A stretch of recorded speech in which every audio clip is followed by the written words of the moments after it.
for Michigan athletics. Our Wolverines beat the undefeated Cornhuskers, who are very well coached. I have a great deal of respect for Hoiberg because his team, they're hard to defend, and we figured it out and got the dub there. And then we go to East Lansing, a place we've had a hard time winning, which is a hard place to win, and Dusty May gets it done. Lundenberg has a great game. Everybody contributes. It was a great week for Michigan athletics. Lendenborg. Yeah, great effort, great game. Before that, I hate playing Michigan State in basketball. It's just such a nerve-wracking game. It's tough to play there in Breslin. Their fans are, I'm not a State fan by any stretch of the imagination, but I tell you what, that stadium knows how to host a basketball game. Those kids get loud as hell. That place was rocking, especially in the second half when they come back from a 18-point deficit. I tweeted it out that night that State opened the second half for the first 12 minutes, 41 seconds. They outscored us 31-13. But when it mattered and the chips were on the table for the last 7:41, Michigan outscored them 28-14. What an effort. I mean, that's just amazing because that stadium was as loud as a basketball stadium gets. I can't imagine there's another one that's louder than that. And these guys just took their best punch, gathered themselves, and in the end of with crunch time, Cadeau comes through, Trey McKinney comes through, free throws come through. Jax Lendenborg hits all of his free throws and scores a bunch of points going down the end there, and just what a fabulous effort. And then the next night, the women go into Breslin and they win, and that was a top 15 matchup. A great weekend for Michigan basketball. Yeah, Dusty May, you coach in the Big Ten, and you get the job at Michigan, you better beat Izzo, okay? And he said it. If you listen to what Dusty said, he went there last year and he said he didn't have enough dogs. Yeah. That means you want to play Michigan State, you better be able to battle them under the backboard. Because that's how they win. That's how the guys won for 30 years. He beat your ass under the backboard. They fast break, and they play defense. And Dusty went out and got some dogs. He got some guys that can defend. We ain't getting pushed around under the backboard. It was a great win, but it wasn't won Friday night. It was won with the coaches he brought in. It was won with the players he brought in. So it was a great night, and so we're fired up about that. A lot of chatter about who we brought in. That was the talk of the town, especially on the message boards and on the internet, about how Dusty went and hired, he's a mercenary. Come on, man. Yeah. With that. It's a new era of sports. NIL. Open transfer portal. It's free agency every single year for every single player on every single team. And so if you're going to dig your heels in like Dabo Swinney, the game's going to pass you by.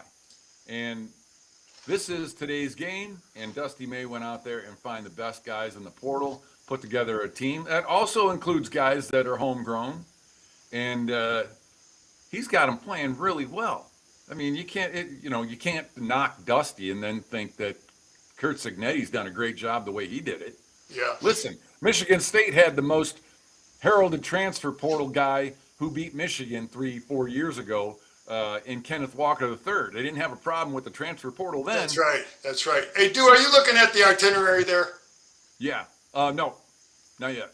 Okay. Well, anyway, our itinerary for today, we're going to get into the Izzo Dusty beef, Freddie Whittingham in the tight end room, the leadership council, and then Coach Beck and some of his thoughts on the offense.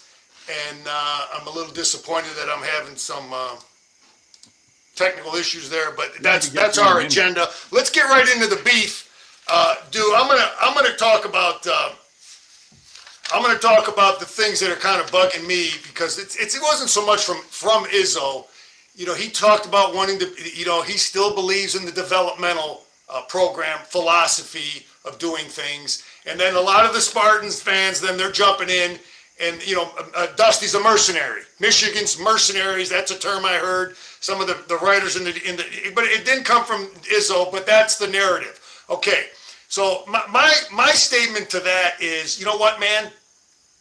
Adjust, adapt, or die. I'm not sure which businessman first said that. We've heard it though. Adjust, adapt, or die.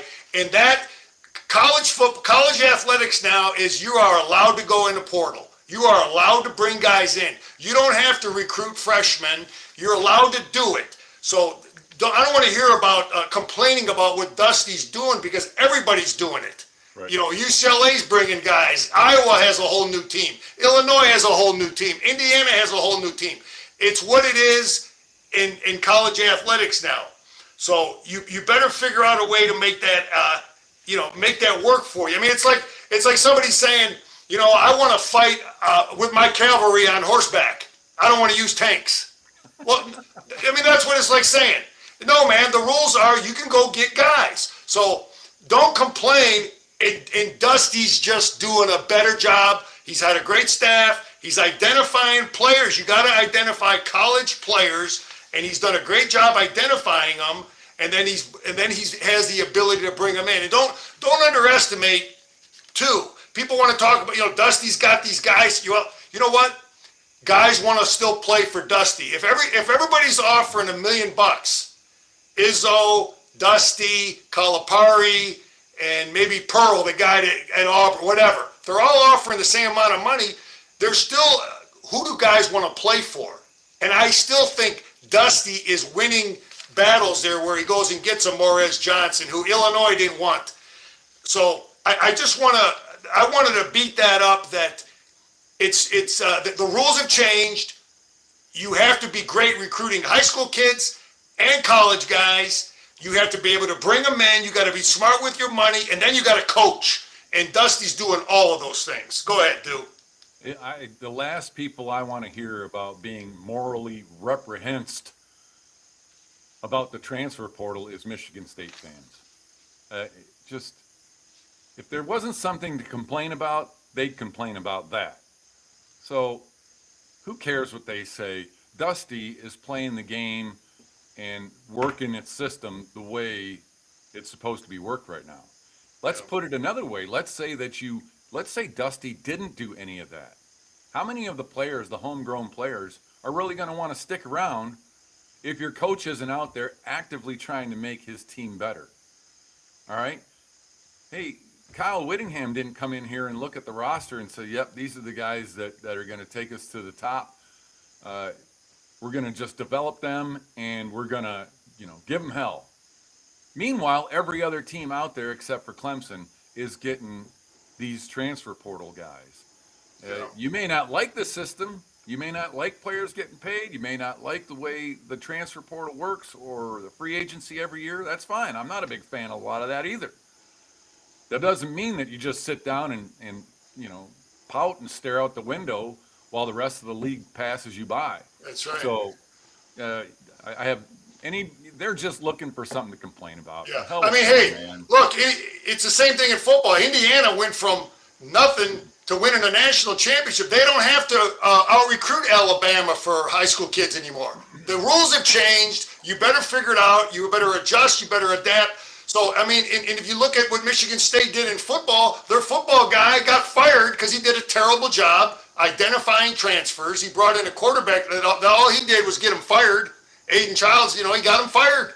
You got to bring the right players in. So you better figure things out and don't start knocking guys because they're not focused on the way things were 10 years ago. It's just not that way. But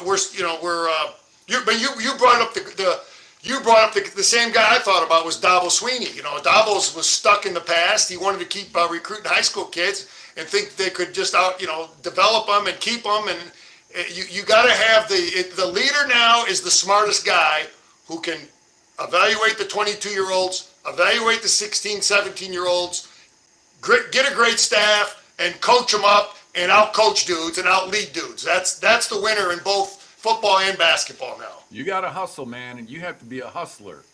And that's why everybody's surprised that Kurt Cignetti at 64 years old is able to do what he does because you have to. He watches film all day, every day. He's up early. He stays up late. He's watching it the day after he won a national championship. He's a hustler. Dusty is hustling. Maybe 70-year-old or 71-year-old Tommy Izzo's tired of having to hustle and recruit every player every day all the time. I get it. He's 71. Maybe it's time to hang it up. I don't know. Quit crying, though, for crying out loud. Jeez. Yeah. There's no doubt, though, that, dude, I got recruited by a lot of different people, and it still matters. Recruiting still matters. A relationship building, you sit down with that guy in his office, and Dusty, there's a demeanor there that I think guys want to play for. And now he's got Danny Wolf and Vlad and these guys that are helping recruit dudes, and and it's the pipeline is gonna get started now to help that. But anyway, that's that beef. We're feeling great about it. We've got Penn State coming in, then we got to go to Ohio State, which will be a tough game. Spring football starts March 17th, Yep. March 17th, and it's right around the corner. So we're strength and conditioning now. I love what I'm hearing from those bad dudes that we talked about them last week. They look like they ain't playing, and they're going like twice a day. On certain days, they're going twice a day. Okay, so that's amazing that they're going twice a day for their lifting in the morning, running in the afternoon. But you got to get your body ready. We know going through that.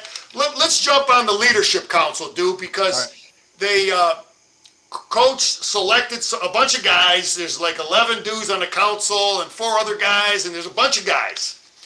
And what are your thoughts on leadership council, the pros and cons? What does it mean? Why don't you jump on that? Well, first of all, I think it was voted on by the team, right? Okay. And so that says something. When you're voted on by your teammates to be a captain, and let's name these captains because I think that's important. The spring captains are Rod Moore, 6th-year guy that's been here his whole career in an era of portal and all that. This guy has stuck around, and I just think he is the absolute team leader. I love that guy. 6-year Rod Moore. Trey Pierce, senior. Jordan Marshall, going to be a junior this year coming up. Never has been the premier back, right? But has always stepped up when it was called on. And the coaches made a choice this year. Go with Jordan Marshall or pony up and pay Justice Haynes. And they decided, nope, Marshall's our guy. That says something. He's also a captain. And then Bryce Underwood, a sophomore. So we always hear about Bryce's hard work. We always feel, the coaches have talked about what they see as far as a leader, a hard worker, a guy who studies a lot, this, that, and the other thing. And, people have a tendency when things don't play out as well on the field, they think, that's just coach speak. I don't think that Coach Whittingham is giving us any coach speak on this. Bryce clearly is displaying the kind of leadership he wants because he's now a captain. And then you have the leadership council. And this is more guys voted on by the team. Andrew Marsh, sophomore, started last year as a freshman. Blake Frazier, junior, started last year. Jake Winera, junior, started last year. Andrew Sprague, junior, started last year. And remember, a couple of those guys were in the portal, and they got him out of there. Jair Hill, senior. Zeke Berry, 5th-year senior. These 2 guys are on the council. And I think that says a lot, right? Those guys did not have the smoothest of careers, right? I mean, Zeke Berry struggled a little bit in the beginning, and I think he was the one that got the penalty down there in Nebraska when we had that play stopped on 3rd down. Cole Sullivan made the tackle, and he went over and flexed in front of the other bench. But to be named on the council here by his teammates, I think that says a lot. Mason Curtis, this guy got hurt last year at the end of the season, but he's going to be an important part. He's a junior safety, and I think that guy's got a bright future and an important position here coming in 2026. And here's a guy you probably wouldn't have heard of, Nico Andrighetto, right? Special teamer, 5th-year guy, basically a walk-on. But the team voted him because that guy works hard. He's a leader. You can see it. Cam Brandt, he's a senior. Eno Etta, a guy that was in the portal for a long time and had not made a decision until late. He was voted as that. And maybe my favorite of all of these guys, Zach Marshall, the senior tight end, number 83, a guy who, man, you can see this guy, how much he's improved over the last 4 or 5 years. It's incredible. Really done a great job physically and being a student of the game. So there's 105 players on our football team, and I guess we made maybe 17, 16, I don't know what that number is, 15, that the players selected them. So these are guys that have led by example, not with the mouth. So I'm just looking at it from a guy who would have been in that locker room like you, and then also as a guy who was a head football coach in high school. You have more guys that are going to motivate. It tends to make everybody, even some of them guys, they might be a little more accountable because they are in a leadership position. You know what I mean? That you've named them to something. They may tend to work harder, but obviously those guys are they lead by example. But the one thing I think that the coaches are also getting that I would want is they're getting a pulse of the team. So I don't know if the coach, if Whit meets with those guys maybe once every couple weeks, and just say, well, what's going on, fellas? What's going on with the team? Anything we need to be concerned with? So he wants to know that. I would want to know that as the head coach. What do I need to? Is there anything that needs to be discussed? Are there guys that have issues, attitudes that could destroy us? But I also want to say this, dude. You mentioned the kid that was a walk-on, Nicolosi, or let me tell you, man, and you were in that weight room just like if I'm over there working and running and we're lifting and we're throwing up and we're squatting and we're pushing and we're screaming at each other, I am motivated just as much by John Dewar as I am from Anthony Carter. If I know John Dewar works his ass off. Right. I mean, you think the same way because we're team guys. We know that it don't matter. You're in that weight room working, so I like that they selected a guy that maybe hasn't had a whole bunch of tackles because that's important too. I was thinking about this, Council, and then I was thinking just like you were thinking back to when we were there, and I recall a specific. It was a kind of like a Thursday. Remember we used to do manual resistance on Thursday after practice, and we were in the indoor building. And we were doing that manual resistance, and it was after practice, and it's, nobody really loved doing that, but we had to do it. But there was a guy there that wasn't putting in the effort, and you saw him. And I remember like this happened yesterday, and I remember you turning around and yelling at that guy to put the effort in. You know what I mean? Quit messing around, get your stuff together, get on the line, and let's go. And I will never forget that. Because you are a guy that we're always going to give the effort, right? This is the kind of guy that gets put on a leadership council. The guy who wants his team to give the effort required to win a championship. Doesn't want somebody that's going to quit or half-ass it or mail it in. And this was a silly drill after a practice. Yeah. Coaches weren't even there. But you, a guy like you, held everybody accountable, and I'll never forget that. And that's the kind of people that you need to win championships. The weight room, the strength program, it just sets a foundation for how you're going to do things, man. We run through the line, we give great effort, we don't let each other down. It's all carries over to football. Some of the best leaders we played. Mike Mallory didn't say a word. No. Mike Mallory didn't say nothing. All he did was work his ass off. Be there every day with great attitude, great toughness, responsible, reliable, not making mental mistakes on the field, playing tough, said nothing. He said, let's go before that's it. Yeah. I don't need a bunch of mouth. Anyway, that's a great thing.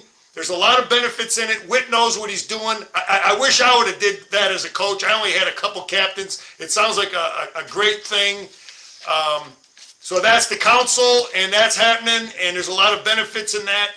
Coach Beck said some things. We heard his interview. He talked about,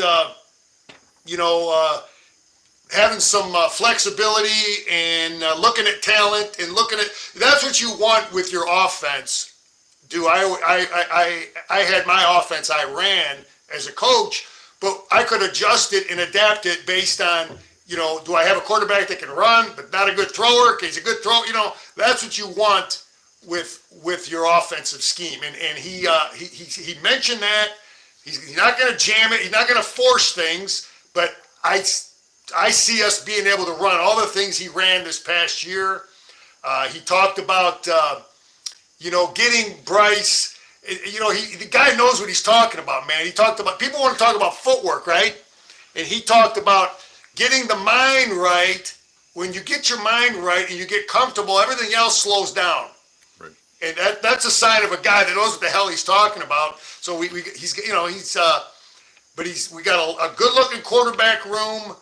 And go ahead and add some thoughts there. I know you have a listing of the quarterbacks, and then we're going to get into tight ends a little more. But I thought him talking, and go ahead, jump in there on Coach Beck's next thoughts.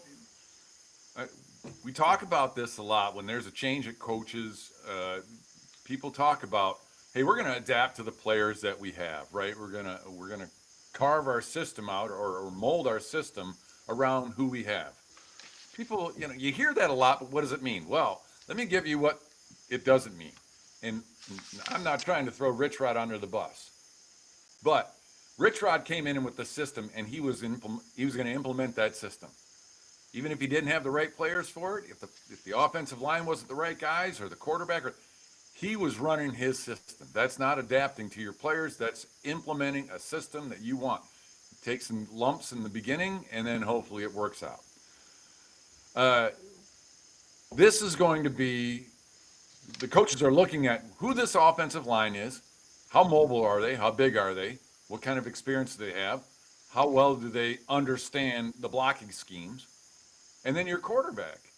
How well is your quarterback able to read a defense? How well is your quarterback able to adjust the play? How well is he able to adapt during a play? And what is his mindset? Does he panic? Does he run out of the pocket and pick up what he can? Did he throw it out of bounds, or does he put it in harm's way by trying to fit it in someplace that he shouldn't have? That's what they're going to work on, and that's what they have to work on. You look at last year, by far, Bryce's best game was the Washington game. He completed about 77% of his passes. I think he was 21-27. He had 250-something yards, 2 touchdowns, no interceptions. That was his best game of the season. Yeah. The very next week against Michigan State, who was almost dead last in pass defense and yards given up per game in the pass, he throws for 86 yards, right? So these are the things that he's got to work on. This is what Beck is going to look at. What do we got to fix? Let's look at this game film from Michigan State. Let's see what we did here. And let's see here's what they did. They were going to try and make you win the game, right? And it got you flustered, or they took away what you wanted, or they showed quarters and you didn't know what to do. Well, this is what we're going to start working on. This is what we're going to work on. And they're going to go through every single team we got coming up, and they're going to get him comfortable with reading it and then molding his ability into the confines of the offense, which I don't think is going to be very much different than what he's seen. Yeah. I liked what he said about Nicolosi. This is a guy that he's like, we want to give Bryce the majority of the reps. And you only got so many reps with your first group, and you want to give him all the reps and as many as possible. But at the same time, you have to have your second and third guy ready to go. But he said, what Nicolosi gives me is I got a guy I don't have to give a bunch of reps in. He started 28 football games. Get him familiar with our system, and he'll be ready to go. He's not going to need half the reps, and that's huge as a coach. You can maybe get away with giving him a quarter, and then once you establish your third guy, give him a quarter, So anyway, I thought that was interesting there. Well, remember I said last week that Utah's backup quarterback played in every single game last year. And those weren't all, blowouts and scrub time.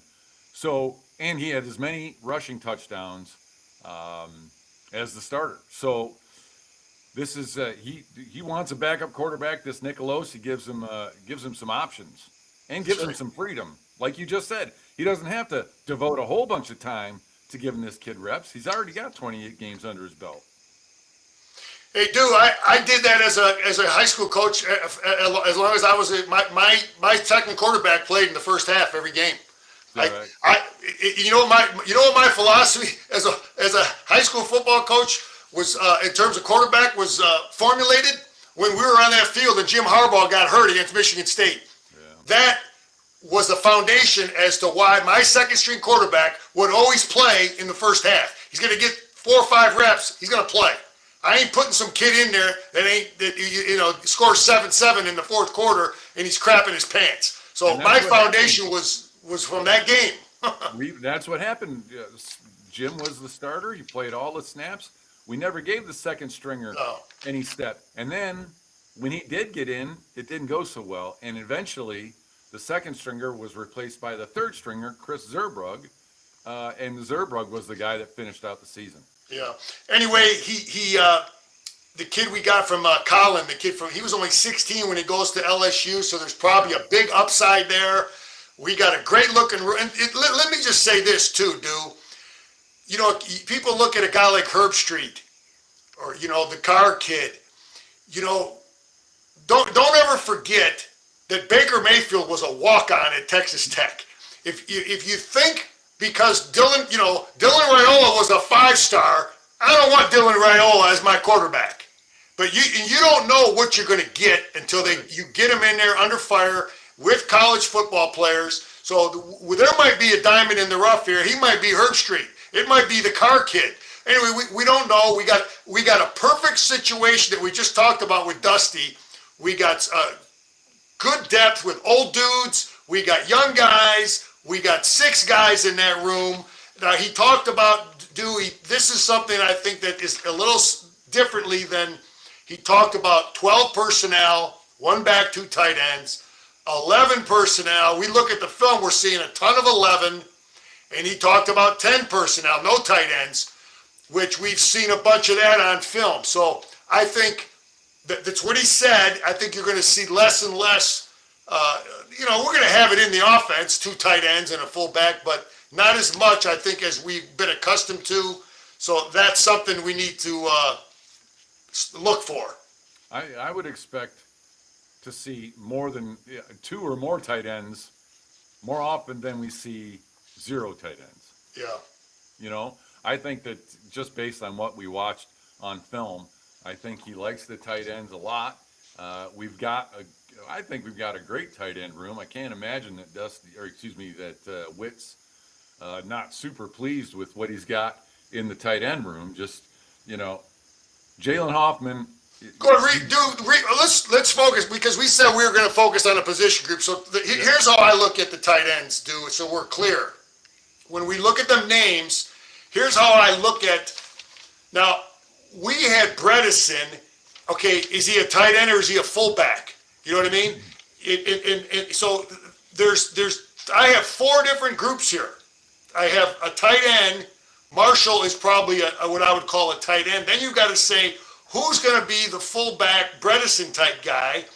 And then the guy that transferred in from Utah is a slot type guy. Right. He's a bigger tight receiver type kid. And then you've got the big. If we look at what Utah ran, he's got number 49, who's a 300-pound kid. He's got number 99, he puts in the backfield. He's a 310-pound kid. So those are 4 different body types that we're calling them tight ends. But Utah utilized 4 different skill set and body types for what we call a tight end. So that's what we have to try to figure out what they're going to do with the guys in that room. Yeah, so Hoffman is your Bredesen type. Yeah. All right, so he's listed as a tight end, but he's an H-back guy, lines up in the slot. He'll line up in the backfield on occasion too. He is your replacement for Bredesen.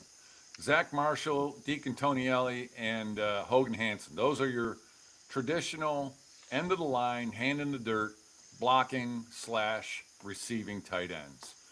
Buchanan, who was the 3rd leading receiver last year for Utah, he is labeled a tight end, but you're right. He is a slot receiver. He's a tight end. You remember, God, who was the guy that played back with Devin Gardner? Devin Funchess. Yeah. Remember? He Yeah. was a tight end, but he didn't like blocking. So they moved him into the slot and out to wide receiver. That's kind of where you're going to put J.J. Buchanan. And then behind those guys, we have Eli Owens. He's a sophomore. And then a couple of freshmen. Now, Owens is a big kid. Owens is a kid that could be a 260-pound kid, right? Hoffman is a 260-pound kid. I don't know. 250. Hoffman's 260. Maybe that's a little big. Yeah, Hoffman doesn't look that big, but he's a good-looking athlete. He did really well in the spring ball a couple years ago. Yeah. No, it was a year ago. And then, he got a fair amount of playing time last year. Obviously, he played at the end there after Bredesen got hurt. Anyway, and then the two freshmen, Mason Bonner, right? And then a guy nobody's heard of, right? It was not a lot of fanfare out there about this, but the coaches went to the track team and found a kid, Peter Donini. He's from the East Coast. This kid is a national champion shot putter in high school. He is currently on the track team, right? Yeah. And he is now with the football team. And from my understanding is he is on scholarship with football now. He's 6'8" and he's 260 pounds. Wow. This is a big dude. He played football in high school, right? So he's not new to the game. But he's basically a track guy, and he's going to continue to run track, I believe, in the shot put for Michigan. But that's a guy, I mean, listen, I like wrestlers because of Mason Graham, right? We might like shot putting guys because of this dude, and I think Iowa uses shot putting type guys for tight ends. Anyway, This tight end room is in good shape, and you got some seniors, you got 3 seniors, you got a junior in Hogan Hansen, sophomore in Eli Owens, and then a freshman in Donini. So yeah, the thing that I noticed looking at film, I've looked at 4 or 5 films now of Utah. They don't run as much of having, how we used to have, we'll block zone one way and have our fullback Bredesen type guy kick out and seal the other side. Split zone, right? Okay, we don't see as much of that from Utah. What I saw from Utah more of is straight ahead, having the number 49, the 300-pound kid, or number 99, those type dudes leading on the edge. We've seen quite a bit of that. But so that's what I'm going to be looking for, when we see the spring game, is how are those positions filled? Is there going to be a 300-pound kid that's going to be one of our tight ends? But there are some good players there. There's guys that can catch and block.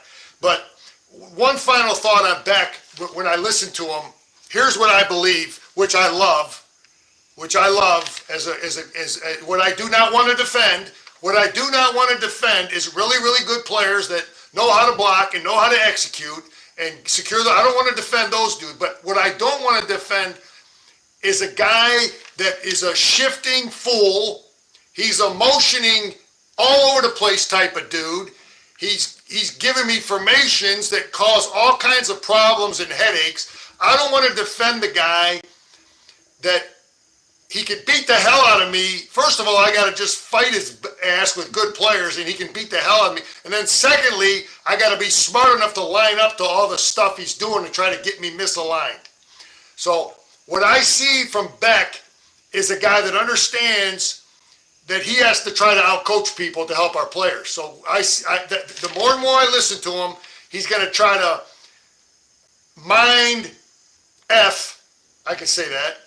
He's going to try to mind F the defense, okay, with shifting and motions and multiple formations and quarterback keep out of every damn formation and all kinds of misdirection. So that's my final thought on Beck, why I liked what I heard, and I like one last thing about what he wants to see. This is what when you're a coach, and do you know this, when you're coaching, and I've got my 5 offensive linemen. Ideally, I want to be able to run every play left and right. You know what I mean? I want to be able to run behind Dewar and have Scarcelli pull and I want to be able to run behind Scarcelli and have Dewar pull.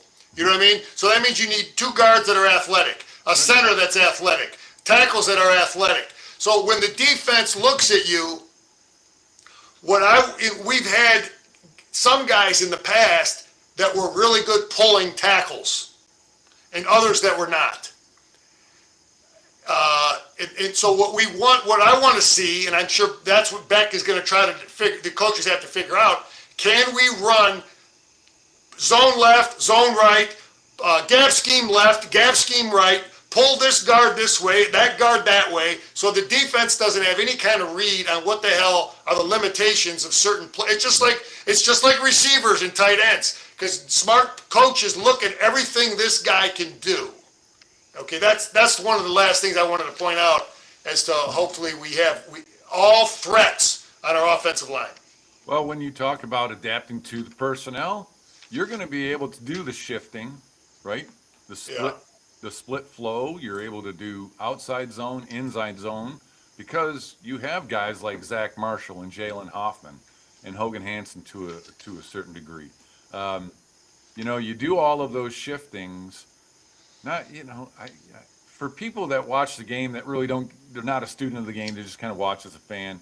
There's a reason for all the shifting. There's a reason for motion. Motion wants to tell you, do you have man coverage or do you use zone coverage? Well, shifting, you're trying to get that defense to not guard all the gaps. If I move a couple of guys from the right side to the left side, I just made that defense change their alignment and change their responsibilities a little bit, because I just created 3 more gaps. Yeah. And so they do that a lot. They did it a ton. If you watch that BYU-Utah game, which we've watched a few times, man, he ran shifting left and right the whole game, right? Yeah.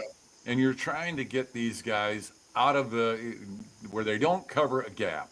And that's the gap you're trying to. Well, yeah, it forces defenses to simplify sometimes if the guy's doing so many things, shiftings and motions and formations, and we saw 6 offensive linemen already from him. So listen, the guy gets it. I look at them when I look at Utah so far. I don't want to defend these dudes just from a schematic standpoint. Dude, you got any? Are you able to see some of the questions? Yeah, there's some of these. Yeah, we just got a few comments there. We got the breakthrough 4491 says, I think that the Carr kid is going to be a sleeper. He's talking about Tommy Carr, the freshman quarterback that we got. Well, hey, if he's anything like his brother, I mean, again, you don't know. Bo is big on bloodlines, and his brother is definitely. So yeah, if out of Saline, man, we both know Jason. I coached against Jason when he was at Catholic Central. He beat us at the end. I was coaching at IPSI, man. So we know the grandpa, and I know the old man, and hopefully the young Carr will be battling, because he's a tough kid. He's athletic. He can run. Yeah, I mean, it's got football in his blood, and like you said, if he's anything like his brother. Yeah, he might not even be a sleeper. He just may be a darn good quarterback. Regardless, the guy's going to come in there and, he's going to be behind a 5th-year guy in Nicolosi. He's going to be behind Bryce, now a sophomore. He's got another freshman quarterback to compete with. He's got good competition. We finally got a quarterback room. Yeah.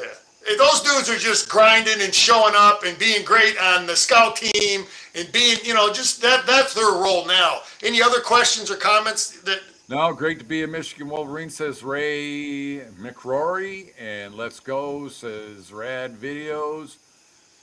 And those who stay will be champions. That I think we all agree with. All right, somebody asked, I was talking, do we have what it takes to win a Big Ten championship, a national championship? We got the leader? Do you have the leader? Yes, we do. Do we have the assistants? Yes, we do. Do we have the talent? I believe, yes, we do. We got the strength and conditioning and all those people? Yes, we do. Now, how good are we going to do depends on our preparation. How good are we with our scheme, and then how well do the players perform? The coach has got to out-coach people, players got to outplay people, but we have the makings to be able to out-coach and outplay anybody in our league, is how I would answer that question. That's going to kind of be my final thought. But we've March 17th, where the players are getting ready for that day. They're getting their body strong. They're building that team. They're learning about dudes that they didn't that are transferred in. They got some new bodies in there, some new faces. So keep hit the subscribe, and me and Dew are going to be here. But that's my final thought. Confident, positive for where we're at with football and basketball right now. It's all good. Go Blue. Go Blue, baby.